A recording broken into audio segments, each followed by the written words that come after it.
चंपा की दो बेटियां थीं, मीरा और नीरा। चंपा के पति किशोर को शराब के नशे की बुरी लत थी। वो कोई काम नहीं करता और चंपा के कमाए हुए पैसे नशे में उड़ा देता। ऐसे में चंपा और उसकी बेटियों के सामने भूखों मरने की नौबत आ गई। मीरा को बहुत भूख लगी थी। वो खाने की तलाश में इधर उधर भटक रही थी। तभी उसकी नजर दूध की दुकान पर जाती है, जहां एक महिला दूध खरीद रही थी। दूध देखकर मीरा के मुंह में पानी आ जाता है। ना जाने कितने दिनों से हम दोनों बहनों ने दूध नहीं पिया। मैं तो दूध का स्वाद भी भूल गई हूँ। मीरा उस महिला के पास जाती है और कहती है, आंटी, मुझे एक दूध की थैली दिला दो ना। मैंने बहुत दिन से कुछ नहीं खाया है, बहुत भूख लगी है। मीरा का मुरझाया हुआ चेहरा देखकर उस महिला को मीरा पर दया आ जाती है। वो उसे आधे लीटर दूध की थैली दिला देती है।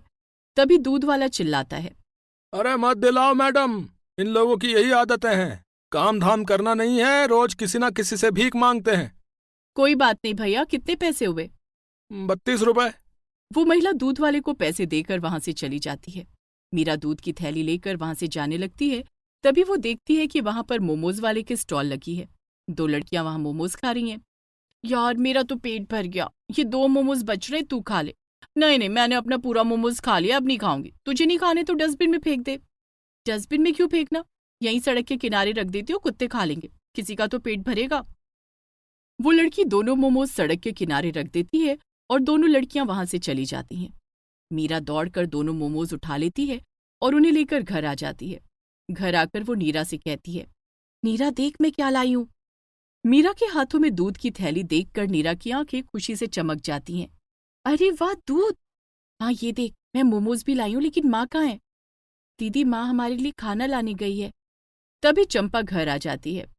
मीरा, नीरा, मैं आज तुम दोनों के लिए ये पाव लाई हूं।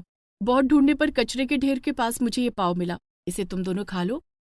वो पाव बहुत पुराना लग रहा था, उसमें फफूंद लगा हुआ था। चंपा पाव में से फफूंद साफ करके दोनों बेटियों को देती है। माँ, दीदी दूध लाई है, हम तीनों दूध और पाव खाएंगे। चंपा दूध गर्म करती है। तीनों दूध और पाव खाते हैं। 2 मोमोज में से एक एक मोमो मीरा और नीरा खा लेती हैं। आज तो हमें खाना मिल गया। माँ, क्या हमें इसी तरह रोज खाना नहीं मिल सकता? किशोर के रोज रोज के झगड़े के कारण चंपा का काम छूट गया था। नीरा बेटी, मैं काम की तलाश कर रही हूँ। जब मुझे काम मिल जाएगा तब मैं तुम दोनों को रोज खाना खिलाया करूंगी। तभी कोई दरवाजा खटखटाता है। चंपा दरवाजा खोलती है तो किशोर का दोस्त खड़ा था, जो नशे में धुत किशोर को बेहोशी की हालत में लेकर आया था। आज फिर किशोर ने मेरे पैसों से शराब पी है। इस पर मेरे बहुत पैसे उधार हैं। मेरे पैसे जल्दी लौटा देना, संभालो इसे। किशोर का दोस्त उसे बिस्तर पर लिटाकर चला जाता है। किशोर इस कदर नशे में था कि उसे किसी चीज का होश नहीं था। माँ, बाबा ने काम क्यों छोड़ दिया? ये शराब क्या चीज होती है? मीरा बेटी, शराब बहुत बुरी चीज होती है। ये घर परिवार सब बर्बाद कर देती है। रही बात काम की, तो काम करने के लिए मेहनत करनी पड़ती है। माँ, हम भी तो मेहनत से काम कर सकते हैं। लेकिन नीरा, तुम दोनों अभी बहुत छोटी हो। मैं हूं ना, मैं काम करूंगी। रात बहुत हो गई है, चलो सो जाओ। तीनों माँ बेटी सो जाती हैं। अगली सुबह चंपा काम की तलाश में निकल जाती है। मीरा और नीरा घर पर अकेली थी। दीदी, मुझे भूख लगी है। नीरा, माँ काम की तलाश में गई है। अगर माँ को काम मिल गया तो वो खाना जरूर लाएंगी। लेकिन दीदी, माँ को काम नहीं मिला तो हमें खाना भी नहीं मिलेगा। कल हमें कितने दिनों बाद खाना मिला था, न जाने फिर कब खाना मिलेगा। मुझे बहुत तेज भूख लग रही है। ठीक है नीरा, तू चिंता मत कर, मैं तेरे लिए खाना लाती हूँ। मीरा अपनी छोटी बहन के लिए खाना लाने चली जाती है। सुबह के 11 बजे थे। खाने पीने की दुकानें अभी खुली रही थीं। मीरा एक होटल के पास जाती है और होटल के आसपास देखने लगती है। वहां होटल का कर्मचारी सफाई का काम कर रहा था। होटल का मालिक मीरा को देख लेता है। वो मीरा को डांटते हुए कहता है, ए लड़की, ऐसे क्या घूर रही है?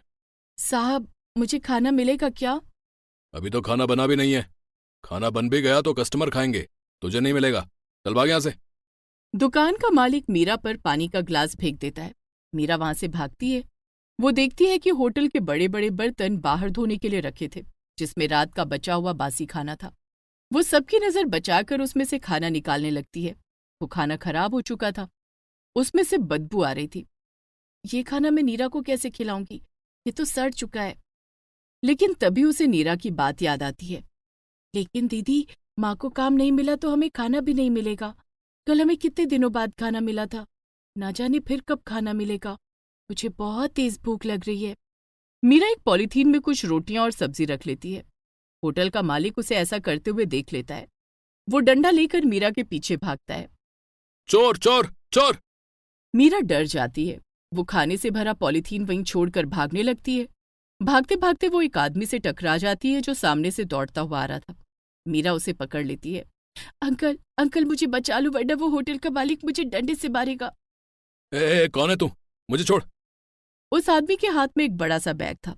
तभी पीछे से कुछ लोग दौड़ते हुए आते हैं और उस आदमी को पकड़ लेते हैं। लोगों ने देखा कि उस आदमी को मीरा ने पकड़ रखा था। लोग चोर चोर चिल्लाने लगे। तभी होटल का मालिक वहां आ जाता है। मीरा को लगता है कि सारे लोग उसे चोर कह रहे हैं। वो डर के मारे भागने लगती है। तभी उनमें से एक आदमी उसे रोकता है। तुम क्यों भाग रही हो बेटी? तुमने तो चोर को पकड़ा है। मैंने? जिस आदमी को तुमने पकड़ा था वो एक चोर है। वो मेरे घर से पैसे चुरा कर भाग रहा था। तभी होटल का मालिक कहता है, ये लड़की चोर है, इसने मेरे होटल से खाना चुराया है। वो आदमी होटल के मालिक से कहता है, तुम्हें तुम्हारे खाने के जितने पैसे चाहिए मैं दूंगा, लेकिन इस लड़की को छोड़ दो। इसकी वजह से मेरी जिंदगी भर की कमाई बची है। ठीक है, अगर ऐसी बात है तो मुझे पैसे नहीं चाहिए। होटल का मालिक वहां से चला जाता है। वो आदमी चोर को पुलिस के हवाले कर देता है। उसे उसका पैसा वापस मिल जाता है। वो मीरा को 1,000 रुपए देता है। अंकल मुझे पैसे नहीं, खाना चाहिए। मेरी छोटी बहन भूखी है। वो मेरा इंतजार कर रही है कि मैं उसके लिए खाना लेकर आऊंगी। मीरा की बात सुनकर उस आदमी का दिल भर आता है। वो मीरा को अपने घर ले जाता है और अपनी पत्नी से कहता है, ये मीरा है, इसे खाना और कुछ फल दे दो। इसकी वजह से चोर पकड़ा गया और हमें हमारे पैसे मिल गए। क्या चोर पकड़ा गया? हाँ, मीरा ने ही चोर को पकड़ा है। उस आदमी की पत्नी मीरा को घर के अंदर ले जाती है और उसकी खूब खातिरदारी करती है। उसे खाने के लिए ढेरों पकवान, फल और मिठाइयाँ देती है। इतना सारा खाना? हाँ बेटी, ये सब तुम्हारे लिए। आंटी, आप ये खाना मुझे एक पॉलीथीन में दे दो। घर में मेरी माँ और छोटी बहन भी है। हम सब इकट्ठे ही खाना खाते हैं। ठीक है। वो महिला ढेर सारे पकवान, फल और मिठाइयाँ पैक करके मीरा को दे देती है। ये लो बेटी। मीरा खाना ले लेती है, लेकिन वो उदास हो जाती है। क्या हुआ बेटी, क्या तुम्हें और खाना चाहिए? नहीं आंटी। तो तुम उदास क्यों हो गई? आंटी, ये खाना तो आज खत्म हो जाएगा, फिर हम कल क्या खाएंगे? रोज रोज खाना मांग कर खाना मुझे अच्छा नहीं लगता। क्या आपके पास मेरे लिए कोई काम है? लेकिन बेटी, तुम तो अभी बहुत छोटी हो। मैं तुमसे काम नहीं करवा सकती। तुम चाहो तो मैं तुम्हारी माँ को काम पर रख सकती हूँ। सच आंटी? हाँ, तुम कल उन्हें लेकर आना। ठीक है आंटी। मीरा खुशी खुशी खाना लेकर घर आ जाती है। दीदी तुम आ गई? हाँ नीरा, मैं तेरे लिए खाना भी लाई हूँ। मीरा खाना निकालकर नीरा के सामने रख देती है। इतने सारे पकवान देखकर नीरा की खुशी का ठिकाना नहीं रहता है। तभी चंपा भी घर आ जाती है। खाना देखकर वो कहती है, ये खाना कहाँ से आया? माँ, ये खाना मैं लाई हूँ और खाने के साथ साथ तुम्हारे लिए काम भी लाई हूँ। क्या कहा? काम भी लाई है? मीरा चंपा को आज की सारी घटना बताती है। मैं कल से ही काम पर जाऊंगी और तुम दोनों को कभी भूखा नहीं रहने दूंगी। तीनों मिलकर खाना खाने लगते हैं। उसी समय किशोर का नशा टूटता है और वो होश में आ जाता है। पानी, पानी। नीरा उसे अपने हाथों से पानी पिलाती है और उसके सिर पर हाथ फेरकर पूछती है, बाबा अब तबीयत कैसी है? किशोर कुछ कहता उससे पहले ही वो उसे अपने हाथों से खाना खिलाने लगती है। लो बाबा, खाना खा लो, आपने कल रात भी कुछ नहीं खाया। नीरा की मासूमियत भरा प्यार देखकर किशोर रोने लगता है। वो नीरा को गले लगाकर कहता है, कितना अभागा बाप हूं मैं। मेरी बच्चियां मेरा इतना ख्याल रखती हैं और मैं शराब को गले लगा रहा था। मुझे माफ कर दो मेरी बच्ची। किशोर मीरा और चंपा को गले से लगाता है और चारों साथ मिलकर खाना खाने लगते हैं। दूसरे दिन चंपा मीरा के साथ मालकिन के घर काम करने के लिए चली जाती है और किशोर भी काम की तलाश में निकल जाता है। कुछ दिन के बाद उसे एक दुकान में सेल्समैन का काम मिल जाता है। चंपा और किशोर दोनों काम करने लगे। अब मीरा और नीरा को कभी भूखा नहीं रहना पड़ता था। किशोर ने उनका नाम सरकारी स्कूल में लिखवा दिया था। दोनों बहनें अब रोज स्कूल जाती और पेट भरकर खाना खाती।